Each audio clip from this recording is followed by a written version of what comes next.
Hi guys, welcome to our channel. ముందు వీడియోలో మహాభారత పరిచయం మరియు మహాభారతంలోని ఎన్ని శ్లోకాలున్నాయి, ఎన్ని పర్వాలున్నాయి అనే విషయాన్ని క్లుప్తంగా వివరించాము. ఈ వీడియోలో మహాభారత ఆరంభం గురించి చర్చించుకుందాం. ఉగ్రమాది వేదవ్యాసుని దగ్గర మహాభారత కథ విన్నాడు. ఆ తరువాత నైమిషారణ్యంలో మునులు యజ్ఞం చేస్తున్నప్పుడు ఉగ్రమాది అక్కడికి వచ్చి వేదవ్యాసుని దగ్గర విన్న మహాభారత కథను వారికి చెప్పడం ప్రారంభించాడు. శాంతనుడు గంగని కలుసుకోవడం. శాంతన మహారాజు హస్తినాపుర రాజు ఒకరోజు గంగా నది ఒడ్డున నడుస్తున్నప్పుడు గంగాదేవిని చూశాడు. ఆమె అందానికి ఆకర్షితుడై గంగని చూసిన వెంటనే అతను ఆమెను ప్రేమిస్తాడు మరియు ఆమెతో వివాహం చేసుకోవాలని కోరుకుంటాడు.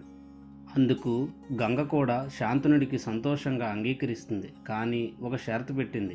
నువ్వు నాకు ఎప్పుడూ ఎలాంటి ప్రశ్నలు అడగకూడదు లేదా నేను ఏం చేసినా ఆపకూడదు అని ఆమె కోరుకుంది.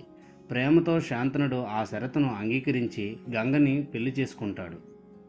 వారి వివాహం తరువాత గంగ పిల్లలను కనడం మొదలు పెడుతుంది. కానీ ప్రతిసారి ఒక బిడ్డ పుట్టిన వెంటనే గంగ ఆ బిడ్డను గంగానదిలో పడేసి చంపేస్తుంది. ఆ దృశ్యం చూసి శాంతనుడు ఆశ్చర్యపోతున్నప్పటికీ గంగతో కుదుర్చుకున్న ఒప్పందం ప్రకారం ప్రశ్నలు అడగడం లేదా ఆపడం తగదని తాను ఆగిపోతాడు. ఇలా 7 పిల్లల్ని గంగా నదిలోని గంగ పడేసిన తరువాత 8వ బిడ్డ పుట్టినప్పుడు శాంతనుడు సహనం కోల్పోతాడు.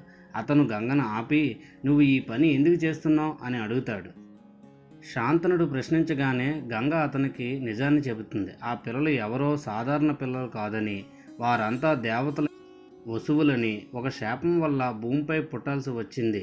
నేను వారిని వారి శాపం నుంచి విముక్తి చేయడానికి నదిలో పడేస్తున్నానని చెబుతుంది. 8వ బిడ్డకు మాత్రం ఈ శాపం పూర్తిగా తొలగించబడలేదని, అతనికి భూమిపై ఒక గొప్ప యోధుడిగా జీవితం ఉండాల్సి ఉందని చెబుతుంది.